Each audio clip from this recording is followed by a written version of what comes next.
Every woman at the Fairchild engagement supper had received her invitation on cream paper. Cordelia Marsh had received hers folded around a threat. "Come to the wedding," her former fiancé's mother had written, or, "I will tell all of Bath that you were the one who broke the contract, and that you did it because no respectable man would have you." Cordelia set the letter down beside her untouched soup. Around her, 30 guests clinked their glasses. She counted the candle flames on the table. 14. She always counted when her hands wanted to shake. "You look unwell, Miss Marsh," said the woman across the table. Lady Honoria Fairchild, mother of the groom, smiled the way a closed door smiles. "I do hope the fish agrees with you." "The fish is adequate," Cordelia said. "It's the company that's off." A ripple of silence spread outward from their end of the table. 14 candles. Cordelia kept her spine straight. "What a peculiar sense of humor you have," Lady Honoria said. "I suppose that's what comes of living alone, without family to guide one's tongue." "My tongue is perfectly guided, Lady Honoria. It goes where the truth is." Cordelia lifted her glass. 15 people at this table, and not one of them asking why your son's bride looks like she's been weeping all afternoon. The silence deepened. At the far end, Arthur Fairchild, the man who had been Cordelia's fiancé until 6 months ago, stopped chewing. His new bride, Miss Prudence Hale, stared at her plate. Lady Honoria's smile did not waver. "You will attend the wedding next Saturday. You will attend it with grace, and you will attend it alone, as everyone expects." "I may surprise you," Cordelia said. "You may try," Lady Honoria said. Cordelia excused herself before the pudding. She stepped into the garden, where the April air smelled of wet stone and early roses. Her hands were trembling. 15 guests, 15 witnesses to her humiliation. She walked past the fountain, past the hedge, past the iron gate that led to the lane. That was where she saw him. He was sitting on the low wall beside the road, and he was not well. His coat was torn at the shoulder. His skin was the color of parchment left in rain. One hand pressed against his ribs as though holding something in. Cordelia stopped counting. She knew this man. 3 years ago, in a coaching inn outside Bristol. She had shared a table with a traveling scholar who spoke 6 languages and laughed at her jokes about Latin grammar. He had walked her to her carriage in the rain. He had said his name was Edmund Thorne. He had vanished before morning. "Mr. Thorne," she said. He looked up. His eyes were the same, gray, too steady, as though they had been watching the world for longer than any face should. But the rest of him was wrong. He was gaunt. His lips were colorless. The hand at his ribs shook. "You should not be here," he said. His voice was rough, as though each word cost him something. "You should not be bleeding on Lady Honoria's wall," Cordelia said. She came closer. The smell hit her, copper and something older, like dust from a locked room. "What happened to you?" "Nothing you can help with." 16, she said. He blinked. "What?" 16. That's how many times a man has told me I cannot help. And 16 times I have helped anyway. She took his arm. He was cold, not cool, not chilled. Cold, the way marble is cold. She noticed but did not stop. "Can you walk?" He could, barely. She half-guided him down the lane to the cottage she rented at the edge of Bath. He weighed less than he should have. His breathing was shallow, irregular, as though his body kept forgetting the rhythm of it. Inside, she sat him in the chair by the fire. She brought water, a cloth, the small kit of bandages she kept for kitchen burns. When she unbuttoned his waistcoat, her fingers shaking, her jaw set, she found no wound beneath. Only his cold skin and his ribs pressing outward like the frame of an old house. "There's nothing to bandage," she said. "You are starving." He said nothing. "When did you last eat?" she asked. "That depends on your definition of eating," he said. Then his eyes closed and he was unconscious. She sat with him through the night. She put blankets over him that his body did not warm. She heated broth that he could not swallow. Twice she checked for a pulse at his wrist, and found it so faint she wondered if she had imagined it. By dawn, she had noticed 3 things she could not explain. His skin had no warmth, yet he breathed. The small mirror above her washstand reflected everything in the room except him, and when the first gray light of morning crept through the curtains, he flinched. Not like a man waking, but like a man burned. She pulled the curtains shut. He settled. She sat down and counted the stitches in her quilt until her pulse slowed. 27. He was gone by the time she returned from the market that afternoon. The blankets were folded. The chair was empty. On her table he had left a single slip of paper. "I am sorry for the imposition. Forget you saw me. E.T." She did not forget. 3 days later the dreams began, not nightmares. Stranger than that. She dreamed of cold rooms and old libraries. She dreamed of his voice reading poetry in a language she did not know. She woke each morning with the taste of iron in her mouth and the sensation that someone was standing just beyond her line of sight. On the 4th day, a woman she had never seen before appeared at her door. Tall, dark-haired, dressed in silk the color of a bruise. "You are Cordelia Marsh," the woman said. Not a question. "And you are uninvited," Cordelia said. "You have a debt pending," the woman said. "You helped one of ours. There are consequences." Consequences for kindness? What a cheerful philosophy! The woman did not smile. "His name is not Edmund Thorne. You activated an oath when you sheltered him. The debt binds you to him until it is settled or severed." 17, Cordelia said. The woman tilted her head. 17 extraordinary claims made to me by strangers this year. Yours is by far the most theatrical. Cordelia gripped the door frame. "Good day." She shut the door. Her hands were shaking again. She counted the nails in the floorboard beneath her feet. 9. That night, Edmund Thorne appeared at her garden gate. He looked better. Not well, never quite well, but upright, his color closer to human. He wore a clean coat that fit poorly, as though borrowed. He stood the way old houses stand, not quite straight, not yet falling. "I owe you an explanation," he said.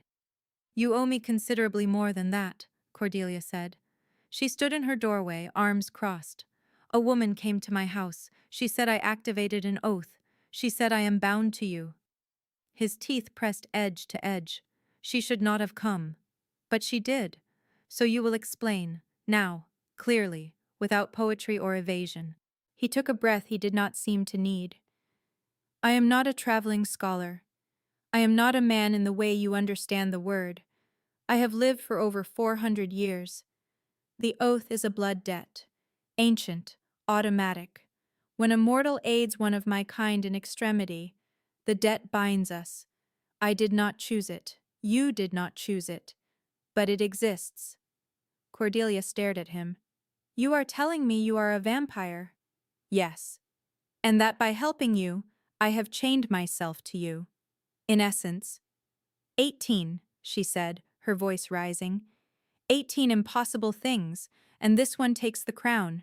You sat in my chair, you drank nothing, you cast no reflection in my mirror, and you think I need a fairy tale about blood oaths to explain why I now dream of you every single night?" He said nothing. "I am furious," she said. "I want you to understand that. I did not ask for this. I did not consent to this. I helped a man who looked like he was dying, and now I am told I belong to him? You do not belong to me." "Then break it." "I don't know how," he said. "Not without consequence." The silence between them was the kind that accumulates, like a conversation neither of them wanted to finish. "Come inside," she said. "Not because I forgive you, because it is cold, and you look like something the cat would pity." He almost smiled. It changed his entire face. Inside she made tea she knew he would not drink. He told her what he knew. The debt was vampiric law. The woman who had visited, her name was Marguerite. served a council of older vampires in London. They considered mortals who held blood debts to be assets, leverage. They will come for you, he said. Not violently, they cannot. The oath protects you from direct harm, but they will manipulate, pressure, threaten your reputation, your livelihood. My reputation is already under siege, Cordelia said. She told him about Lady Honoria, the wedding, the ultimatum. Edmund listened with the stillness of someone who had been listening for centuries. She wants you humiliated. She wants me alone and silent. She broke my engagement to her son by lying about my character. Now, she wants me to attend his wedding and smile while she parades her victory. Then don't go alone, Edmund said. She looked at him. He looked back. His gray eyes held something she had seen once before, in a coaching inn in the rain. I need an escort to my former fiancé's wedding, she said. The words came out before she could stop them. A plea disguised as a statement. Edmund Thorne smiled. It was the first real smile she had seen from him. It carried warmth that his skin never would. I'll go as your husband, he said. You cannot be my husband. We met properly 3 days ago. We met 3 years ago. And in 4 centuries, I have never met anyone who counted nails in a floorboard to keep from screaming. He paused. I have no title, no wealth, no estate. I have a borrowed coat and a debt I cannot repay. But I can stand beside you in a church and make Lady Honoria Fairchild deeply uncomfortable. 19, Cordelia said. He raised an eyebrow. 19 reasons I should refuse. She poured her tea. I can think of only one reason to accept, which is, it would be the most satisfying thing I have ever done. The plan took shape over the next 3 days. Edmund needed documents, a marriage certificate, credible enough to withstand scrutiny. He knew a forger in Bristol, a vampire naturally, one who had been making documents since before printing presses were common. While he was gone, Cordelia went to the lending library. She asked for books on folklore, on Eastern European legends, on anything that mentioned blood oaths. The librarian looked at her strangely. She counted the books on the returns shelf. 41. She found fragments. A Romanian text translated badly into English mentioned bonds that could be severed by mutual sacrifice. A Scottish collection of legends described debts that could be transformed into something voluntary. None of them agreed. None of them were clear. She tried something she had read about in a pamphlet on mesmerism. She sat in her parlor at midnight, placed her hands flat on the table, and willed the bond to dissolve. She concentrated until her temples ached. Nothing happened, except that she heard, very faintly, Edmund's voice saying her name, as though he were in the next room, as though the bond itself was a corridor between them. She stopped. Her hands were shaking. 20, the number of minutes she had sat there. Edmund returned the next evening with papers that looked impeccable. He also returned with a warning. Marguerite has told the council about you, he said. A vampire named Aldrich has taken interest. He considers blood debts to be his jurisdiction. He will try to use you as leverage to force me back into their service. Service? I left their world decades ago. They want me back. A mortal bound to me is a leash they can pull. Then we sever the bond, Cordelia said. I spoke with the forger. He is old, older than me. He says the bond can be transformed, but only if both parties sacrifice something willingly, something that matters. He was not specific. How unhelpfully mystical. Edmund almost laughed. I said the same thing. They sat in her parlor, the fire between them. She was aware of how close his hand was to hers on the armrest. She did not reach for it. He did not reach for hers. The tension between them was a held breath that neither released. Why did you vanish? She asked. 3 years ago, Bristol. Because I felt something I had not felt in 200 years. And feeling things is dangerous for someone like me. Feeling things is dangerous for everyone, Mr. Thorne. We simply don't have the luxury of running for 200 years. A knock at the front door interrupted them. Hard, deliberate, 3 sharp raps. Cordelia opened it. Lady Honoria Fairchild stood on her step, wrapped in fur despite the mild evening. Behind her stood Arthur, looking uncomfortable. "Miss Marsh," Lady Honoria said. Her eyes swept the parlor behind Cordelia. They found Edmund. They narrowed. "I see you have company." "My husband," Cordelia said, before she could lose her nerve. Lady Honoria's expression did not change, but something behind it collapsed. "Husband?" "Edmund Thorne. We married quietly. I did not think it required your approval." Arthur stepped forward. "Cordelia, when did this happen?" "Recently enough to be joyful," she said. "Distantly enough to be none of your concern." Lady Honoria recovered quickly. "How convenient. An unknown man, no family connections, no announcement in the papers. I will be verifying this, Miss Marsh. If this is a fabrication, I will ensure every household in Bath knows you are a liar as well as unmarriageable." "Do verify," Edmund said from the parlor. He stood in the doorway now, tall, still, his gray eyes settling on Lady Honoria with a focus that made her take a half-step back. "You will find the certificate registered at St. Michael's. Ask for the parish clerk." Lady Honoria looked at him for a long moment. "I will," she said. She turned and walked back to her carriage. Arthur followed, glancing back once. His face held something Cordelia did not want to name. After the carriage pulled away, Cordelia shut the door. She pressed her back against it. "The certificate is not registered at St. Michael's," she said. "It will be by morning," Edmund said. "I have a friend." "Another vampire?" "A very old sexton with poor eyesight and a fondness for brandy." She laughed. It came out sharp and sudden, like something released from a cage. Edmund looked at her as though he had forgotten what laughter sounded like. The wedding was 5 days away. Cordelia used them to prepare. She altered her best dress, dove-gray silk with pearl buttons. She rehearsed walking into a church beside a man who cast no reflection and had no heartbeat. On the 3rd day, a letter arrived. No signature. The handwriting was elegant and unfamiliar. "The mortal who holds the Thorne debt is invited to present herself before the Aldrich Council. Thursday evening, at the Assembly Rooms on Milsom Street. Refusal will be interpreted as hostility." "Don't go," Edmund said when she showed him. "If I don't, they'll come here. I would rather meet hostility on neutral ground." She folded the letter. 21. 21 what? "Threats I have received this year. I am keeping count so that when I write my memoirs, no one can accuse me of exaggeration." Thursday evening, they went together to the Assembly Rooms. The building was crowded with a public concert, good cover. In a private room on the upper floor, they found Aldrich.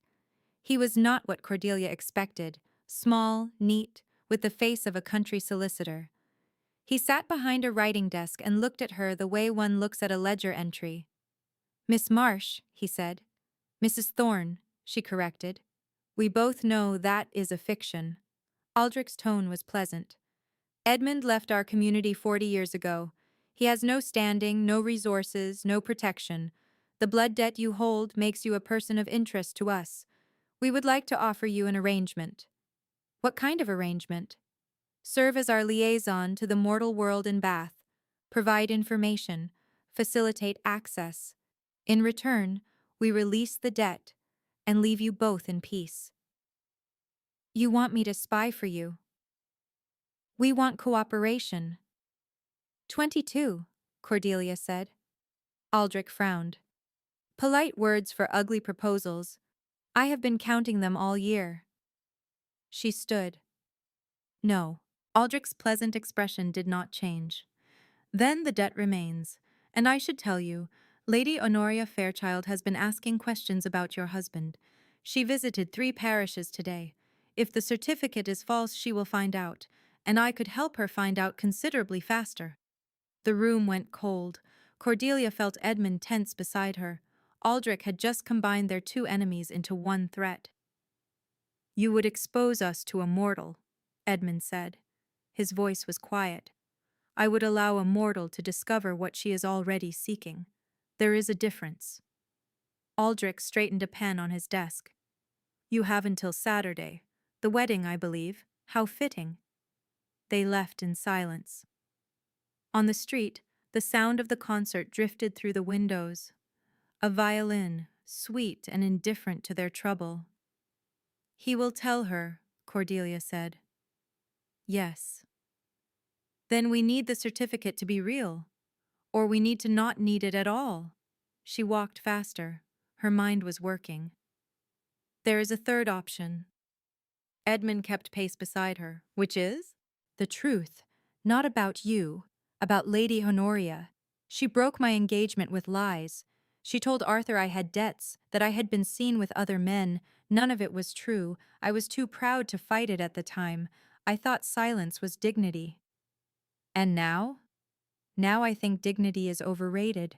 I want witnesses. I want her own guests to hear what she did. Cordelia stopped walking. I need the letters. What letters? The ones she wrote to Arthur.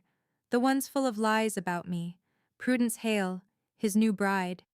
She told me about them once, at a tea. She felt guilty. She said Lady Honoria kept copies in her writing desk. She keeps copies of everything. You want to take them? I want Prudence to give them to me. She is not my enemy. She is another woman caught in that house. Cordelia looked at him. I need your help, not your vampire abilities, your presence. She is afraid of Lady Honoria. Everyone is. But if I come with a husband who looks at Lady Honoria the way you looked at her on my doorstep, Prudence might find her courage. Edmund held her gaze. The tension between them was so thick she could feel it against her skin, warm despite his coldness. He did not touch her. She did not touch him. I will be there, he said. The visit to Prudence was brief and remarkable. Cordelia went the next morning. Edmund waited in the carriage. Prudence opened the door herself. Lady Honoria was out making wedding arrangements. I know about the letters, Cordelia said. No preamble. Prudence's eyes filled with tears. I wanted to tell you. She made me promise. She made you afraid. There is a difference. I am not asking you to defy her publicly. I am asking you to give me what is mine, the truth about my own character. Prudence disappeared into the house. She returned with 6 letters, each one in Lady Honoria's hand, each one describing fabricated scandals about Cordelia, debts, lovers, a supposed incident at a hotel in London. 23, Cordelia said, counting the pages. She pressed Prudence's hand. Thank you. Saturday arrived. The church was full. Cordelia walked in on Edmund's arm. She wore the dove-gray silk. He wore his borrowed coat, pressed and brushed, until it looked almost intentional. Lady Honoria saw them from the front pew. Her expression was controlled fury. She had not found a flaw in the certificate. Edmund's sexton friend had been thorough, but she had something else. Cordelia could see it in the set of her jaw. The ceremony proceeded. Arthur looked nervous. Prudence looked pale. The vicar spoke the words that Cordelia had once expected to hear spoken over her own hand. She counted the hymn books in the pew rack. 8. Edmund's hand found hers, cold fingers against warm ones. She did not pull away. His thumb traced a single line across her knuckle. The touch was so light it was barely there. It was enough to make her breath catch. After the ceremony, the reception filled the assembly rooms, the same rooms where Aldrich had threatened them 2 days before. The irony was not lost on Cordelia. Lady Honoria approached within the first quarter hour. She had Aldrich's information. Cordelia could see it in the way she moved. A woman with ammunition. Mr. Thorne, Lady Honoria said, loud enough for the surrounding guests to hear. I have been making inquiries. You do not appear in any directory. No family, no profession, no history before 5 years ago. My solicitor finds this most unusual. 20 guests turned to listen. I have lived abroad, Edmund said calmly. Abroad where? Doing what? No one in Bath has heard your name. Lady Honoria smiled at the gathering crowd. I believe Miss Marsh, excuse me, the supposed Mrs. Thorne, has fabricated a husband to save her pride. And I believe this man, whoever he is party to the deception. The room hummed. Cordelia felt the weight of every gaze, but she had prepared for this. She had counted every possible attack. This was number 24. Lady Honoria, Cordelia said. Her voice carried. You speak of fabrication. Let me speak of it too. She opened her reticule and drew out the letters. 6 sheets of cream paper, each one folded into thirds. These are in your handwriting, dated over the past year, addressed to your son. In them you describe debts I never owed, scandals I never caused, and an incident at a London hotel that never occurred. She held them up. I have had them verified by a clerk of the court in Bath. Your handwriting is quite distinctive. The silence in the room was absolute. Lady Honoria's face went white. Where did you get those? From someone whose conscience is cleaner than yours. Cordelia did not look at Prudence. She did not need to. You broke my engagement with lies. You destroyed my reputation with fabrications. And now you stand before these people and accuse me of deception. She laid the letters on the nearest table. 24 lies, Lady Honoria. I have counted every one. A woman near the punch bowl, Mrs. Caldwell, a known gossip with considerable social power, picked up the top letter. She read it. Her eyebrows climbed her forehead. Good heavens, Mrs. Caldwell said. This is quite specific and quite damning. It is fiction, Lady Honoria said. Her voice was thin. The handwriting is yours, Mrs. Caldwell said. I have received enough of your invitations to know it. Arthur Fairchild stepped forward. He looked at his mother. He looked at the letters. The color drained from his face. Mother, he said, you told me these things were true. They are true, Lady Honoria said. Then you will not mind a formal inquiry, Cordelia said. I have already written to the magistrate. He is a thorough man. I'm told he finds lies most unusual. Lady Honoria looked around the room. Every face was turned toward her. The walls of her careful social architecture were crumbling. She picked up her skirts and walked out of the assembly rooms without another word. The room exhaled. Edmund stood beside Cordelia. He had not spoken during the confrontation. He had not needed to. He looked at her now with something in his gray eyes that 4 centuries had not been able to extinguish. 25, she said. Her voice was shaking. 25 what? He asked. Reasons to be terrified.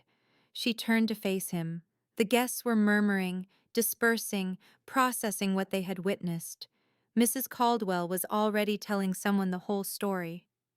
But I am done counting threats. I want to count something else. What? Reasons to stay. He took her hand. Cold fingers. Warm grip. The contradiction that was Edmund Thorne in its entirety. The bond, she said. Aldrich said it can be transformed. Your forger said it requires mutual sacrifice. Yes. I know what it means, she said. I have been reading. Every bad translation and dubious folklore text in the Bath Lending Library. The bond is severed when the vampire gives up what makes him immortal, and the mortal gives up the protection that the bond provides. Both become vulnerable. Both choose it. Edmund went very still. You are asking me to become mortal. I am asking you to choose, as I am choosing. No oaths, no debts, no chains. She gripped his hand tighter. I am not asking because I want you tamed or human or safe. I am asking because a voluntary bond between equals is the only kind worth having. The violin from the wedding musicians started up again. A waltz. Inappropriate, given the scandal still rippling through the room. You would lose the bond's protection, he said. Aldrich can do nothing to a woman who has just publicly destroyed the most powerful gossip in Bath. I have 25 witnesses and a magistrate's inquiry pending. Aldrich's leverage was Lady Honoria. Lady Honoria is finished. Edmund looked at her for a long time. She could see the centuries in his eyes, the weight of them, the loneliness, the quiet accumulation of loss. She could see the moment when the weight began to lift. "I choose it," he said. "Then let go," she said. He closed his eyes. She felt the change in his hand first, a warmth spreading through his fingers, gradual and uncertain, like the first hour of a spring morning. His skin flushed, his breathing deepened and found a rhythm that matched hers. When he opened his eyes, they were the same gray. But behind them, something had shifted. The distance was gone. The endless patience of a creature with unlimited time had been replaced by something more urgent, more present. She felt the bond dissolve in her chest. Not a breaking, a releasing, like setting down a weight she had carried for so long she had stopped noticing it. "How do you feel?" she asked. "Hungry," he said. "Genuinely hungry. For the first time in 400 years. She laughed. It came out the way laughter does when you have forgotten you are allowed to. "There is cake," she said. "Wedding cake. I believe we are still technically guests." "I have never tasted cake," he said. "Then that is reason number one," she said. He looked at her. "One?" "I have stopped counting threats, Mr. Thorne. I am counting reasons now." She pulled him toward the refreshment table. "One, cake. 2, the expression on Mrs. Caldwell's face. 3, the fact that your hand is warm." He followed her. His steps were slightly unsteady, the steps of a man learning to walk in a body that was suddenly, irrevocably finite. The borrowed coat hung on broader shoulders than it had that morning, as though mortality had given him substance rather than taken it away. At the table, she cut him a slice. He took a bite. His expression was the expression of a man discovering that the world contains an entire category of experience he has spent centuries missing. "Well," she said. "I think," he said, still chewing, "that this is reason enough for an entire mortal life." She took his hand again. Warm fingers against warm fingers. Outside the assembly rooms, the Bath church bells began to ring, not for the wedding, which was over, but for the hour, 5 o'clock. The ordinary, unremarkable measurement of time that now applied to both of them equally. Cordelia listened to the bells and did not count them.